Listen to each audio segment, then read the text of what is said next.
إن الحمد لله نحمده ونستعينه ونستغفره ونعوذ بالله من شرور أنفسنا ومن سيئات أعمالنا.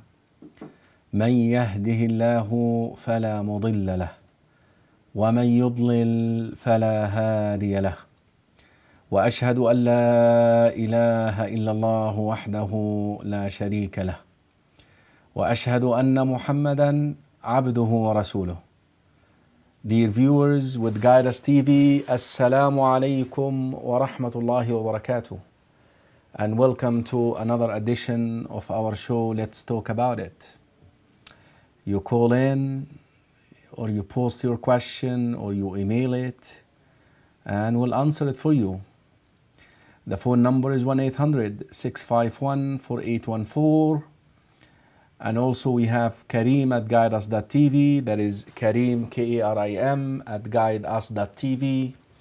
And we have GuideUs TV, Let's Talk About It. That is the Facebook page. And we're expecting a busy night tonight, so I'm just going to go take some questions and see how this goes. Assalamu alaikum wa rahmatullah. Assalamu alaikum wa rahmatullah. Assalamu alaikum, Sheikh. Alaikum assalam wa rahmatullahi wa barakatuh. Name, state, and question, please. Mariam calling from Ottawa. The reason I'm bothering you is I would want you to one day, inshallah, if you can talk about the hasad, if it's possible. Envy. Okay, I will do that, inshallah. Envy. Inshallah. I want to know, how can I forgive someone? I'm easily forgive and forget, but there is one family that they really bother me for years, and I cannot forgive them. So I want to know, what can I do? Okay. Our sister, first of all, she wants me to address the subject of hasad, which is envy, and inshallah I will do that bi'idhnillahi ta'ala. And her second question is, she is in pain because there is somebody who did some wrong to her, based on her narration, and she's having a very, very hard time forgiving and letting go. What can help her to do that? You see, don't do it for the person, do it for Allah subhanahu wa ta'ala. Allah subhanahu wa ta'ala, when He described the believers who race for His forgiveness and race for His Jannah, He mentioned a very special quality. That quality is وَالْكَاظِمِينَ الْغَيْظَ, and here are the verses in Surah Al Imran. أعوذ بالله من الشيطان الرجيم.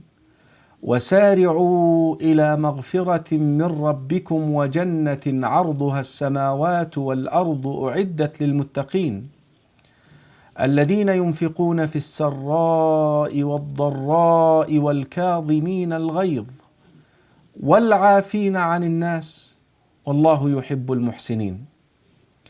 Race, all of you, to a forgiveness from your Lord, and also race for a Jannah, the width of which is the heavens and the earth. What about the length? It's not even mentioned. This Jannah is already in place for you. But if you belong to that category of people, the people of taqwa, then comes in the qualities of those people. The first of which, they spend, whether they are at ease or at distress. But here is the quality which we're looking for. وَالْكَاظِمِينَ الْغَيْظِ, and those who suppress their anger. I'm angry and I'm upset. This person did so much bad to me. But You control that anger and you say, I'm not going to do anything back. Not only this, وَالْعَافِينَ عَنِ النَّاسِ. That is the extra step. That you forgive, that you let go, that you pardon people.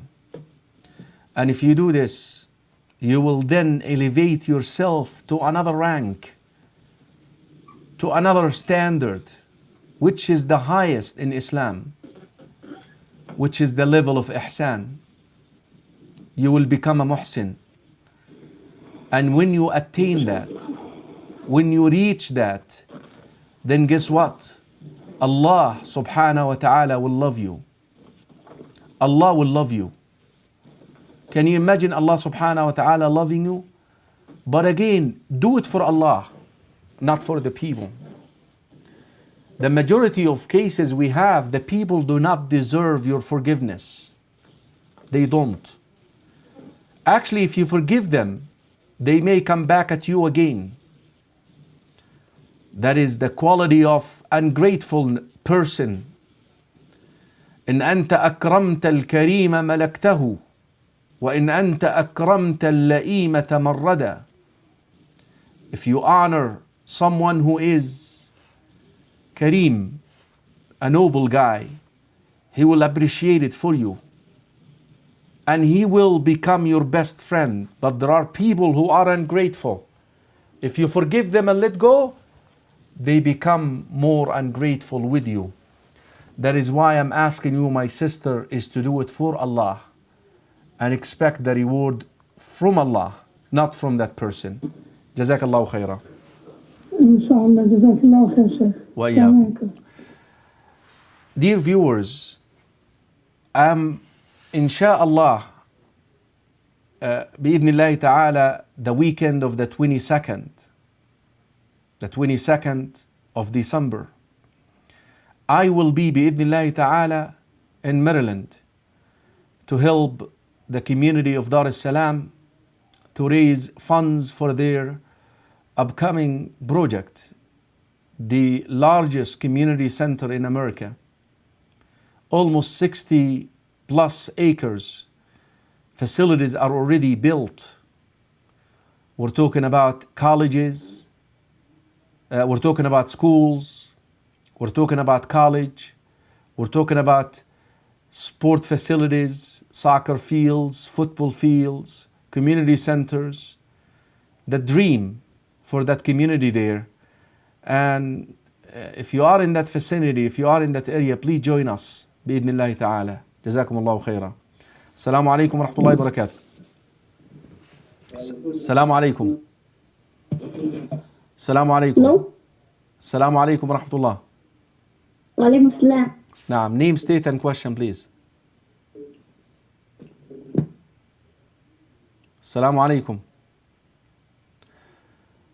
Okay, we have Sister Sophia, or that can only be a sister, I'm sorry if. My name is Sophia, I'm 9 years old. I live in California.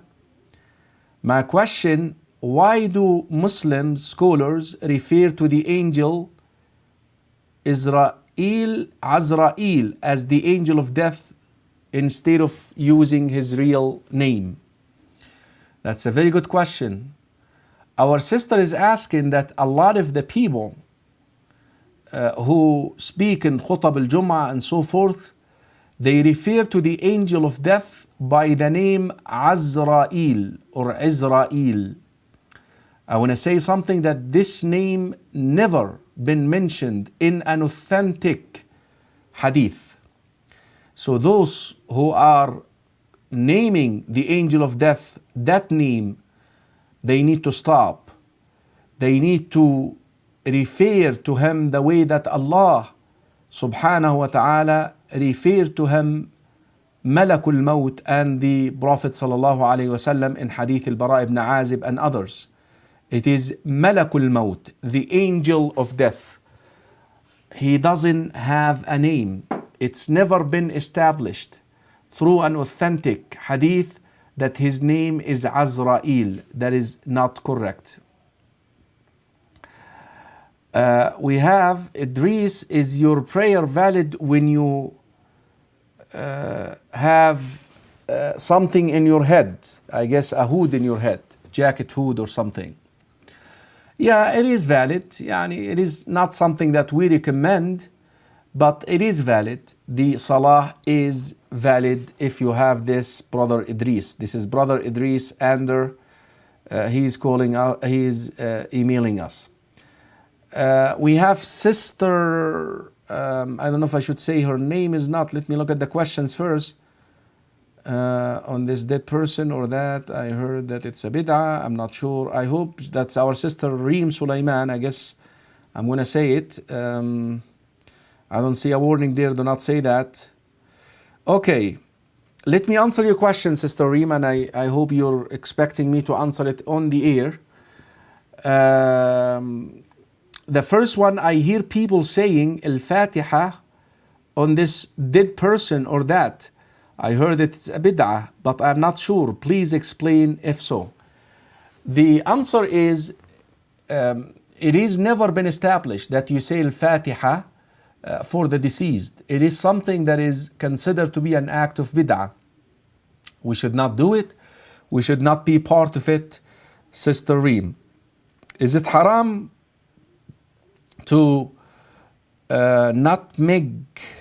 I don't know what that means. Some people say it's muskir, spice. I don't know what is that. But if you're referring to any item which causes drunkenness, it's haram.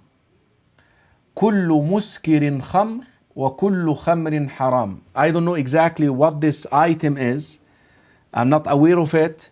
But if it does cause drunkenness, then it takes the ruling of al-khamr. That means it is haram. Assalamu alaikum wa rahmatullah.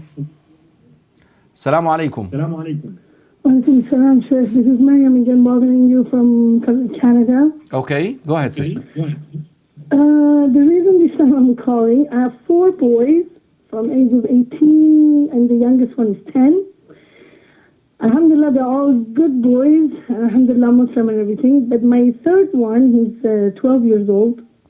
And it's been a year that he's lying a lot and he started stealing. And alhamdulillah, my husband, at least 3-4 times a week after like Maghrib prayer and Asr prayer, they have halaqa, and they always talk about everything, school and everything, and salat and Muslim. But this third one, I don't know. We don't know what to do, really. So I just need a little advice from you, inshallah. How old is he? He just turned 12. Alhamdulillah, my 18 years old, he's alhamdulillah, is very good. And then I have 14, very good. And this boy, just been 3 months in school, he started stealing and he lies. And of course, when they lie, always wallah, wallah, but...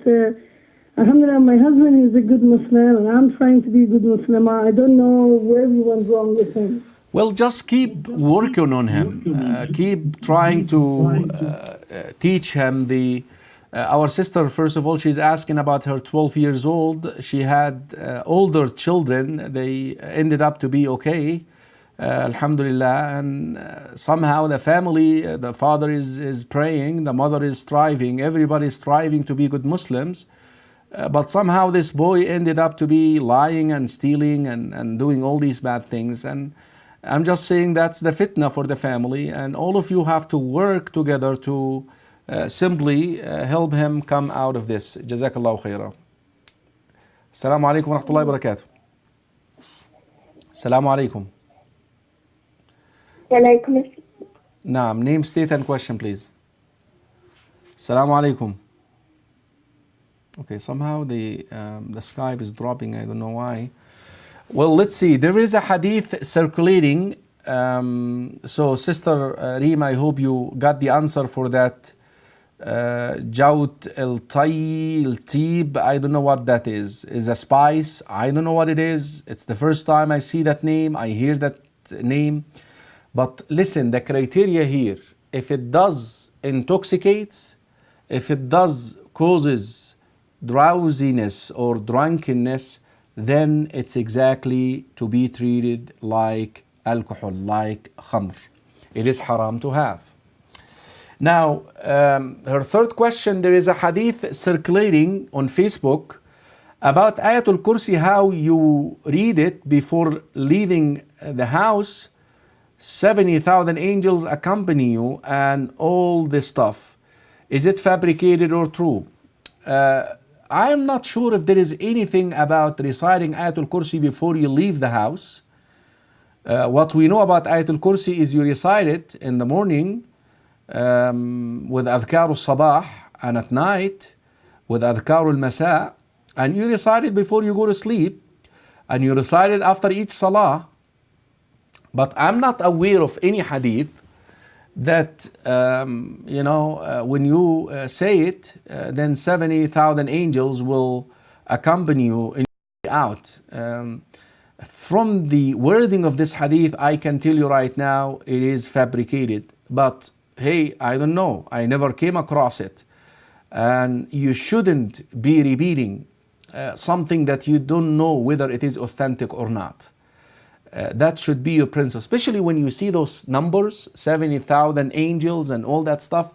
You know that there is something funny there, right there, when you hear an identified figure, especially when it's overdone. Assalamu alaikum wa rahmatullahi wa barakatuh. Wa alaikum salam. No.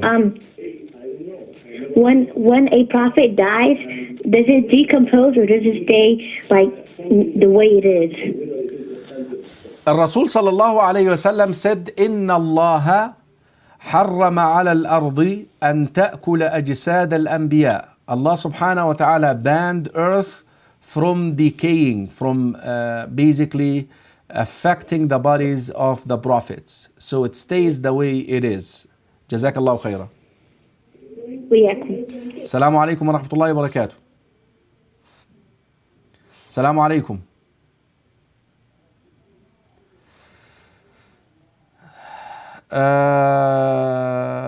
Okay, our brother is asking, you told me to email you something. I want to become sheikh or imam, inshallah. Hey, if you want to be an imam, if you want to be a sheikh, memorize the Quran. What about that, Brother Muhammad? Why don't you start from there? When you finish memorizing the Quran, email me and I will go from there. Just finish memorizing the Quran first. You need to finish memorizing the Quran. That is number one. Okay, the last question for Sister Reem. If I forgot to say Bismillah before my wudu, which I do forget a lot of times in my wudu, is my wudu accepted? The answer is yes. The hadith which is recently been authenticated and which is whoever doesn't say Bismillah before his wudu is invalid. The hadith is Hasan fi Sunan al-Tirmidhi. We should strive to remember to say Bismillah before we make our wudu. But if we forget, the wudu is valid. Assalamu alaikum wa rahmatullahi wa barakatuh. Assalamu alaikum. Assalamu alaikum. Assalamu alaikum. Assalamu alaikum wa rahmatullah. Wa alaikum salam wa rahmatullahi wa barakatuh. And I have a question that can girls dye their hair any color, and can boys dye their hair? Like, say if they want to dye, say if they have gray hair when they say like they have pink hair when they were born, and can they dye it like any color they want to? Okay, are we talking about who now? Boys or girls? Both? So, are you there? Yeah, I'm here. Okay, are we talking about women or men? Both. Okay, women, it is permissible for them to dye their hair, but not the color black. That is the view out there, especially if you're not deceiving someone else with that. Once it comes to men, they can use henna to change the color of their gray hair. Jazakallahu khairah. Yeah. Assalamu alaikum wa rahmatullah. Wa alaikum assalam wa rahmatullah. Naam, name statement. Naam. The topic we were talking about, Ayatul Kursi, this is very common in India, Pakistan, and the subcontinent, that 70,000 angels, even though nobody knows, nobody has read it, but people have etched in their minds, this is the way it is. Yeah, Jazakallah Yes, khairan. I want to clarify that. Jazakallah khairan for clarifying. But again, brothers and sisters, and we say Jazakallah khairan, caller, for clarifying that. We want to make sure that we do not say anything that is not authentic. You see, I understand all of us were brought up with different practices, but at the end of the day, that's what makes our religion so special. You see, other religions out there, people may end up making up things as they go. They keep inventing and introducing things to it. And Yeah, but at the same time, pardon me for interrupting. Yes. At the same time, a lot of people, because I was working in Saudi Arabia, and every time you take a flight out, or you're on Saudi Airlines, there is a tape or a recording, Subhanallah sakhara lana to the end, and then it says Allahu la ilaha illa, the whole Ayatul Kursi is recited. So I think that's how people got this thing. that is not true. I've flown before on Saudi Airlines. They only have dua al-safar. I don't remember anything that says after you finish the dua al-safar that there is Ayatul Kursi there. Maybe in the past could be, but I have never seen that. But even that, I mean, the question that our sister was asking has to do with leaving the house, leaving the home, and having to do also with those 70,000 angels. Where do you get that from? And the 70,000 angels is when the Ayatul Kursi was revealed to Rasulullah sallallahu alaihi wasallam, and people say that 70,000 angels brought down those ayat, or that particular ayat. That is never been established too. Okay. Never been established. Okay, brother. Thanks very much for that. I appreciate it. Jazakallah khairah. That is never been. Actually, people say that about Surah Al-An'am. The 70,000 angels brought it down. Actually, this is something that has to do with Surah Al-An'am. Jazakallah khairah. Barakallah feek. Assalamu alaikum. Assalamu alaikum wa rahmatullah. Assalamu alaikum. Wa alaikum salam wa rahmatullahi wa barakatuh. Naam, name, state and question, please. Yeah, I'm calling from New York. My question was like, when you making a do on about to say Bismillah, if you are in the bathroom, how could you say in the bathroom Bismillah? Okay, Jazakallah khairah. Our sister is asking, again, I guess it has to do with the question of our sister Reem Sulaiman regarding the saying of Bismillah before the wudu. Hopefully we answered that, right? We said that the hadith has been recently basically made known to a lot of Muslims. A lot of Muslims did not know that in the past. And now getting in the habit of saying Bismillah before the wudu is something that is difficult. Therefore, a lot of the jurors, they say you must strive to say Bismillah before you make your wudu. But if you forget your wudu, still valid. Now, if you are in the bathroom and you're not supposed to mention Allah's name in the bathroom, how should you do this? Yeah. We say it in your heart, do not pronounce it. Say it in your heart, do not pronounce it. Or before you enter right into the bathroom, before you get inside the bathroom, just say Bismillah. Jazakallah khairah. Okay, I got another question, brother. Go ahead. And my question is, they have a DVD, Nabi Allah Yusuf, or Nabi Isa, all of these. Is forbidden to watch all of those? They have it in the DVD. I don't know what you're talking about, but watching their stories is something that is beneficial, but portraying their character is not good. I don't. Yeah, but what I'm saying is that they have the DVD, and they say this is Nabi Allah Yusuf. They ask him the way he did it, and then they show something. No. That's what my question is. So is it to watch that? Yeah, I think I answered I understood your question, but just allow me to answer. I would appreciate it.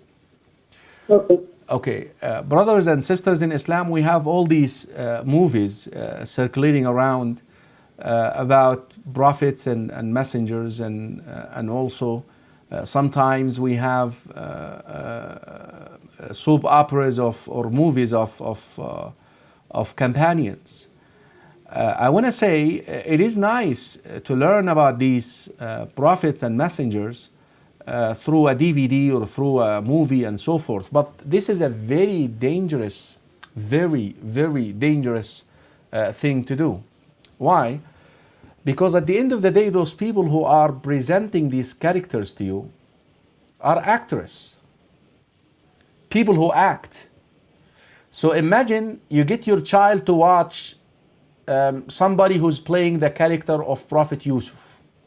MashaAllah, he's a good actor. He did a good job. He played the character, MashaAllah. He really touched you. But you know what? Your child maybe a year later will be watching that same actor playing the character of a drug addict, somebody who drinks. He will see that character committing adultery.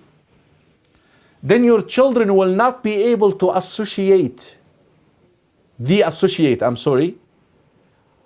or they will associate the person with the good and the evil. That is why it's a very dangerous thing to do. I would rather teach my children about these prophets and messengers from Kitab ibn Kathir, the book of Ibn Kathir, or the stories of the prophets, and so forth, or somebody who can speak about their stories from the Quran. But you watching that actor playing that movie, the character of Yusuf, the character of Ibrahim alayhi salam, the character of Umar, the character of Salahuddin, and then later on you go and watch him running around with women and partying and in a nightclub because he got a new job, a new picture to make. That is not good. I would rather avoid that. Even so, I admit that sometimes teaching the children that story with through a DVD or through a movie would be effective. Jazakallahu khairan ya barakallahu feek. السلام عليكم ورحمة الله وبركاته. Sa'ata barakatuh. Assalamu alaikum wa rahmatullah. Wa alaikum assalam, Sheikh. No. I'm calling from New York. Okay. And I have a question about alcohol. All right. Go ahead. Okay. What does a woman do if her husband is a drinker? Is she allowed to withdraw herself away from her husband, knowing that he's drinking alcohol? If she, our sister is asking if one of the sisters has a husband who is drinking alcohol. Now the first thing that you need to do is to give him da'wah. You let him know that what he's doing is wrong. Talk to the imam, talk to the community, whatever you have to do. Talk to close friend. I'm sorry, don't talk to the community at large. Talk to a community member, somebody who can address him. Talk to a relative. If he doesn't give it up, I'm allowed to complain about him, but in private? نعم يا أختي. Or is that backbiting? لا. That is a permissible occasion when you can actually find help for your husband. Because you know what, at the end of the day, if you hang in there, I was going to say, if he doesn't stop, you need to leave that relationship. Divorce him. Oh. He doesn't take it seriously. That's the problem. He doesn't take it seriously. You make him see it serious, because this is dangerous on you. This is dangerous in your children. You have a legitimate ground in the Sharia to ask for divorce. As much as I try to talk him into not, he thinks it's not a big deal. He says it's not a big deal. Every act we do is a sin in this world. I say, no, he has to abstain from it and just doesn't listen. Ya Ukhti, my sister, you make it a big deal for him. You tell him, you give him a choice. You tell him it's me. They have children with him? Yes, I have 3 children. That's dangerous. That is absurd. That is absurd. You tell him, make a choice right now between me or drinking. That's it. But go about it peacefully, yani. Try to give him da'wah first. I hope he's not watching. He's going to come after me now, okay? No, he's not. He's out. Okay. Jazakallah khair. Thank you, Shaykh. Jazakallah khair. Assalamu alaikum. Assalamu alaikum wa rahmatullah. Wa alaikum salam. Naam. Name, state and question. Khaldi Zakaria, I'm in Canada. Yes, ya تفضل. But the first question I have a daycare, and I have a deal with the parents that they bring the kids to me and they pay me, let's say, so much a month. So if there's days they don't come, I told them that they still pay me because I saved the spot for them. I want to know if that's halal. You have a contract with them that says that, right? We sit and we talk and we decide, we agree. This is lawful. We don't write anything down. That is lawful. You see, the fact that they agreed to that, it's a contract. It doesn't have to be written. Okay. Your earning is lawful. Okay. Jazakallah so that's fine. Barakallah fiki. Jazakallah khair. Okay, and I have another two, if you don't mind. Okay, go ahead. Okay, like a brother from the from if they من الرضاعة, if they like been nursed together from one of the parents. I want to know if the other kids, can they show their hair in front of that man because he's a brother from the Raba'a? Yes. If there is a brother or sister from breastfeeding, suckling, but we must verify that they were breastfed at least 5 times during the 2 years of breastfeeding, the first 2 years of their lives. Then they are maharim to one another. They are like exactly a sister and a brother. And if it's less than 5? Less than 5 what? Raba'as, like if it's less than 5. That's the majority of the say 5. It has to be 5, that's the minimum. There is actually a debate that's 7. But I'm just giving you the average that is agreed upon, which is 5 times. Okay, so all the sisters of that person and brothers, they can shake hands, they can show their hair to them. Yeah, they are fun? Yeah, they are brothers and sisters. They deal with one another like brothers and sisters, yes. Okay. Jazakallah khair. Okay. Jazakallah. And if there's one more. If somebody was praying for a while and then they stopped and then they went back, do they have to make it up?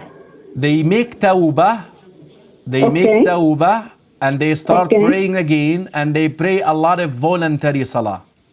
Our sister is asking about people who abandon salah for a year or 2 and then they go back. The first thing is they must make tawbah and resolve that they are not going to abandon the salah again. They do not have to make each salah which they missed, but they should pray a lot of voluntary. Jazakallah khairan. Jazakallah khairan. Assalamu alaikum. Sa'ata barakatuh. Assalamu alaikum. Wa alaikum assalam. Naam, name, state and question, please. My name is Simala and I'm calling from Maryland. MashaAllah, how you been? Alhamdulillah. Long time we haven't spoken. How you doing? Alhamdulillah, I'm doing good. How's your family? Alhamdulillah, they're good. It's almost 10 o'clock. You still awake?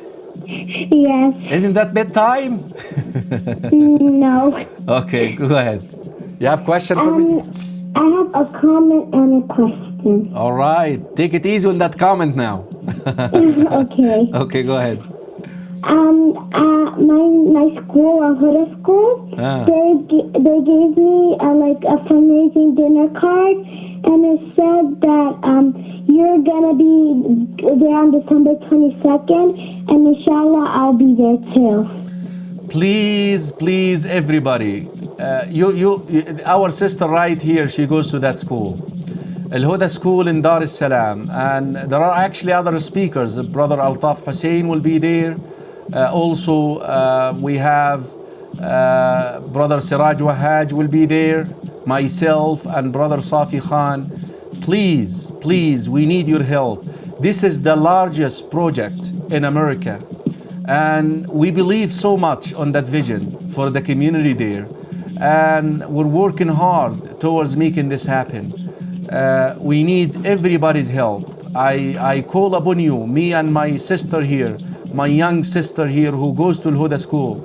We're calling upon you, please, that you should come to that fundraising and you should join us. This is a call that I'm making to all of you. I will be there, inshallah, and everybody should be there. And inshallah, we're going to be talking to Sheikh Yusuf Astas, trying to get the channel to be present as well. So maybe we'll have GuideUs TV broadcasting the function as well. So please help us out. Everybody who's especially living in Virginia and Maryland and Washington, D.C., and even other states like Pittsburgh, New Jersey, or you know, come and help us. Again, when it is, can you say again, December 22nd?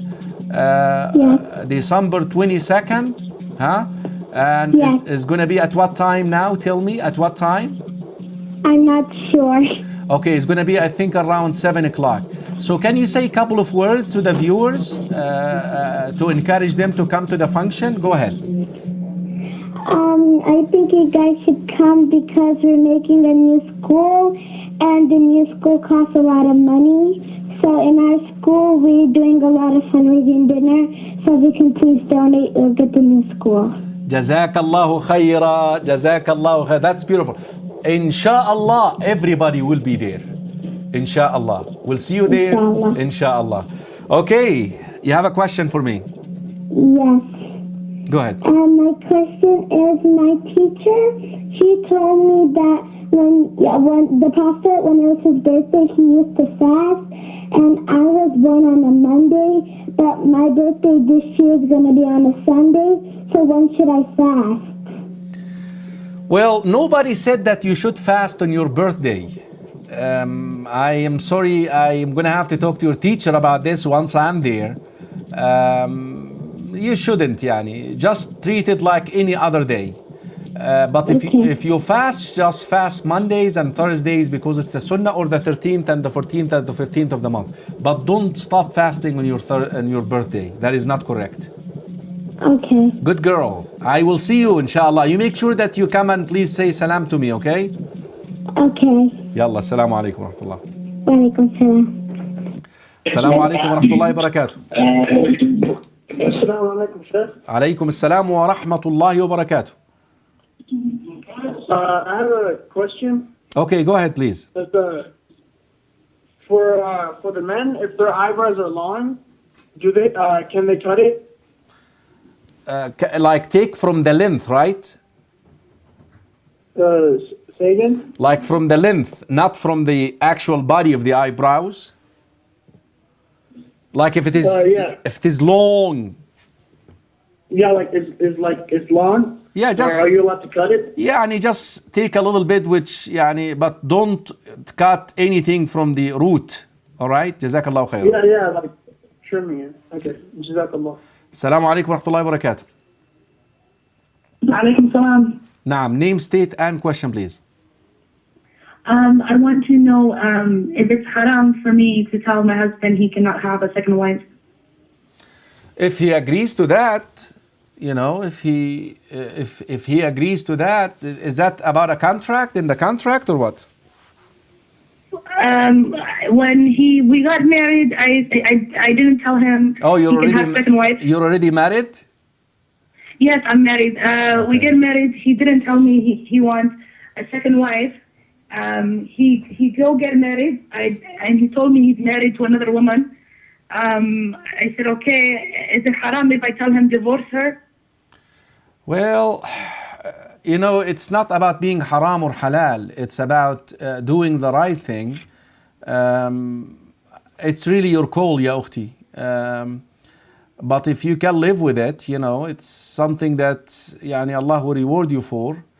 But if you can't handle it, that's another issue. It's really something that maybe you need to send me an email and I'll give you some detailed advice, hopefully, inshallah.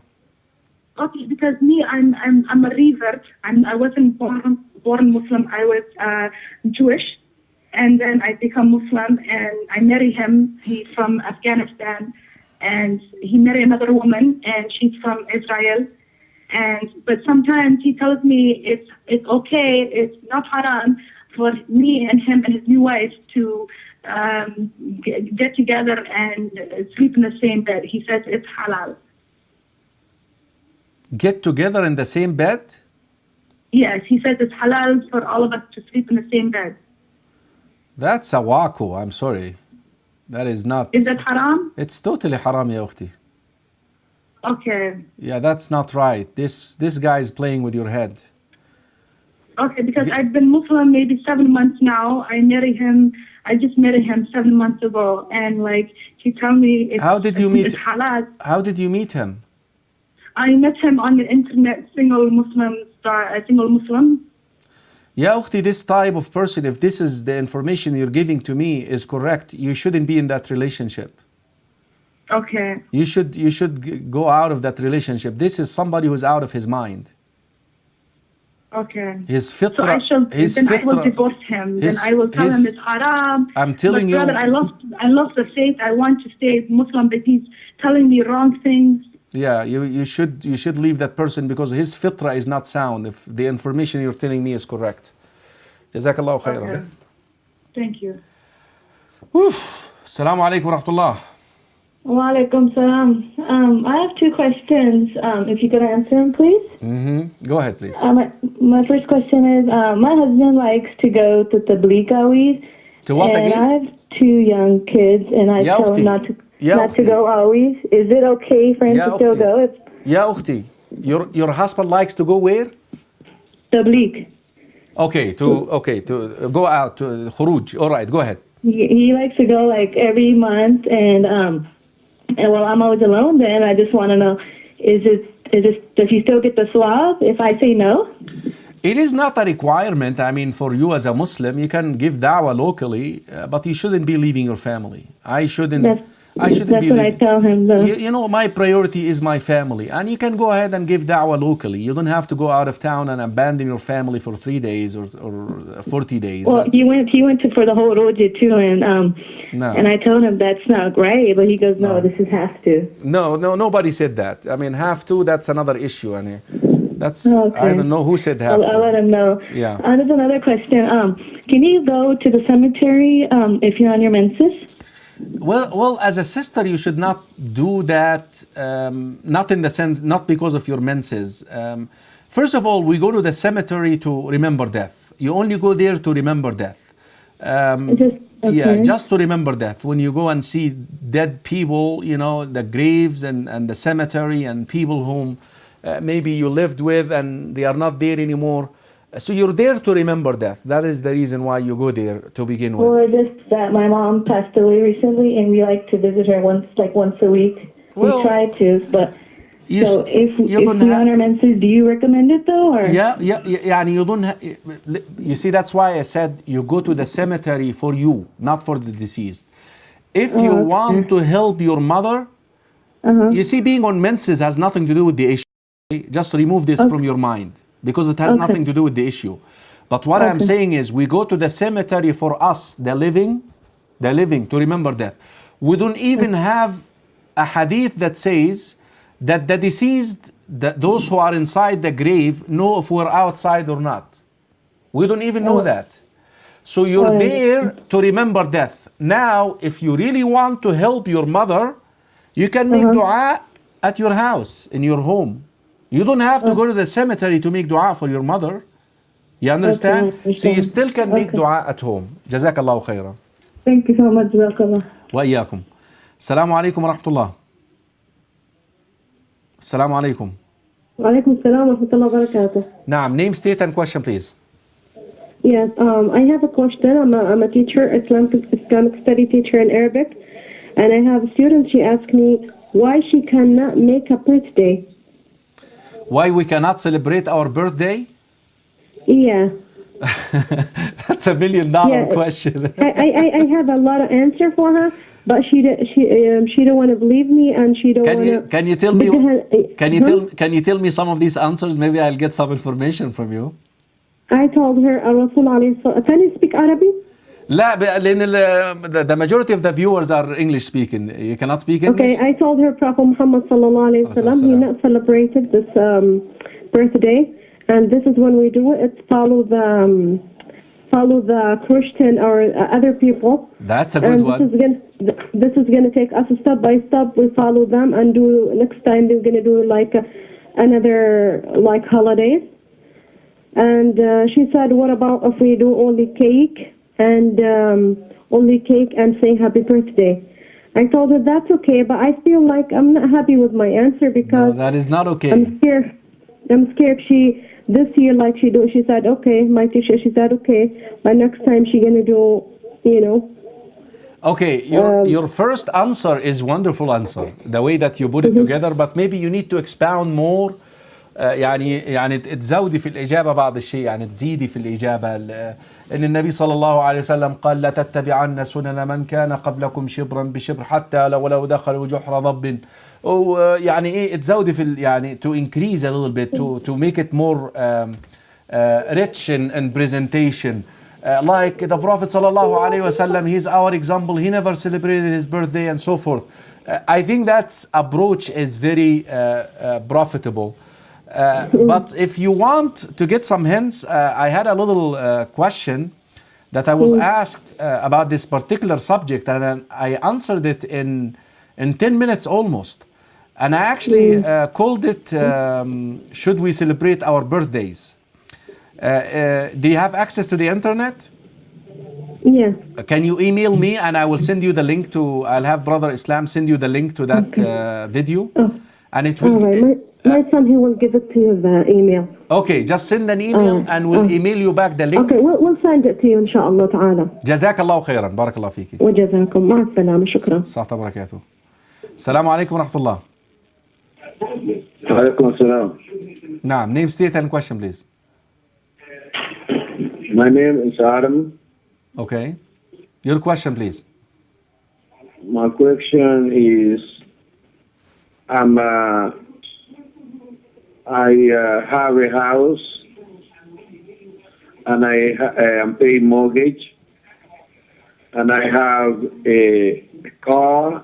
I'm paying it monthly for 5 years, and I have a credit card that I'm paying. What is your question? I start paying my credit card, and I did a bankruptcy before, and I put my credit card in. I'm asking if all of those things is a riba, and also the second question, will I be able to Hajj? Yeah, Akhi, 1 second please. Let's just answer this one. This one by itself needs a whole show. Okay? All what you mentioned is usury. Okay? Mortgage is usury, meaning riba, haram. لعن الله الربا, Allah curses usury, the one who pays it, the one who receives it. So this is haram. Also, once we talk about car, also that's the same thing. So all of these are unlawful business transactions. So you need to make sure that you leave that. I don't know how you're going to do it, but plan to do it first. Make sure that you intend in your heart that you want to leave this haram business transactions. Now, I heard you mentioning the word Hajj, and I'm sorry I interrupted you because I just wanted to make sure that I get on this one. Make sure that you pay your debts off before you go to Hajj. Make sure that you come out of these unlawful business transactions before you go to Hajj. Jazakallahu khairah. Brothers and sisters in Islam, I'm sorry my time is up. I see Sister Marwa, she's very quickly, I'm Marwa from San Diego. My question is it haram to say bad words? Yes, it is haram to say bad words. Okay, can you please come to San Diego? Inshallah, Islamic Center of San Diego. Send me an invitation and I will come, inshallah. I would love to come. It's a fine place and everyone would love if you speak there. I would love to speak to everybody there. Jazakallahu khairan, Sister Marwa. Just talk to the Imam to send an invitation. Okay, let me see if I can answer this brother quickly here before I sign off. And I'm sorry for the brothers who are calling. I'm trying. If you know that one of your family member has store in which selling of beer is involved, and that person brings you gift, it is lawful to accept it. I would give them da'wah first, Sister Ibrahim. Sister Ibrahim, first I would tell them, I'm sorry, what you're selling is haram. A couple of times, if they do not stop, then I would say, I'm sorry, I cannot accept gifts from you. But make sure that you give them da'wah first. Jazakallahu khairah. Okay, we have Brother Ismail Sharifi. I'm sorry, this was another question was, that's like a whole article. Okay, I can't answer this on the air because it is too lengthy, Brother Ismail. So inshallah, hopefully I will try to answer you by email. Viewers, dear viewers, I love you all for the sake of Allah. And I'm sorry if I was a little bit harsh tonight. I don't know why. I'm maybe a little sometimes just, get so uptight. And I'm sorry. Especially when I hear weird things. Like this guy is telling his wife, 3 of us can be in bed. I mean, give me a break. This is a wacko. I mean, you should be married to this brother or sister. And this husband who drinks and he has 3 children. What do you want? Do you want your children to be alcoholic? And this is simple, something simple? Get a life, man. Come on, brother. You're responsible for these children. I'm sorry, all these things really irritates me. But I still love you all for the sake of Allah. I do. I'm excited about my visit to Maryland. Well, till the next show. Assalamu alaikum wa rahmatullahi wa barakatuh.